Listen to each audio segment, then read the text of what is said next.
அஜித் இன்று தமிழகமே கொண்டாடும் நடிகர். ஆனால் அவர் அந்த இடத்தை அடைய பல தடைகளை தாண்டி வந்தவர். அஜித்தை பற்றி சமீபத்தில் ரமேஷ் கண்ணா தகவல்களை பகிர்ந்ததை நாம் சேனலிலே பார்த்தோம். அப்போது அஜித்தை வைத்து பகவீன் படத்தை இயக்கிய ரமேஷ் பாலகிருஷ்ணா ஒரு சுவாரஸ்ய சம்பவத்தை பகிர்ந்துள்ளார்.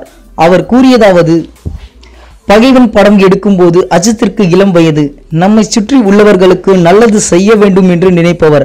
வெளிப்படையாக பேசுவார். வேலையில் முழு அர்ப்பணிப்பையும் காட்டுவார். அப்போது காதல் மன்னன் படப்பிடிப்பில் இருந்தார். காலையில் பகைவன் படப்பிடிப்பை முடித்துவிட்டு இரவில் காதல் மன்னன் படப்பிடிப்புக்கு செல்வார். அப்போது பகைவன் படத்திற்காக பாடல் காட்சிகள் எடுத்துக்கொண்டிருந்தோம். திடீரென அஜித் மயங்கி கீழே விழுந்து விட்டார். உடனே ஷூட்டிங்கை நிறுத்திவிடலாம் என்று முடிவு செய்தோம். ஆனால் அஜித் 5 நிமிடம் ஓய்வு எடுத்துவிட்டு ஷூட்டிங்கை தொடரலாம் என்று சொல்லி முடித்து கொடுத்து விட்டார். இது எனக்கு மறக்க முடியாத நினைவாகும் என்றார். இந்த வீடியோ பிடிச்சிருந்தால் லைக் பண்ணுங்க. உங்களோட கருத்துக்களையும் கேள்விகளையும் கமெண்ட்ல போஸ்ட் பண்ணுங்க.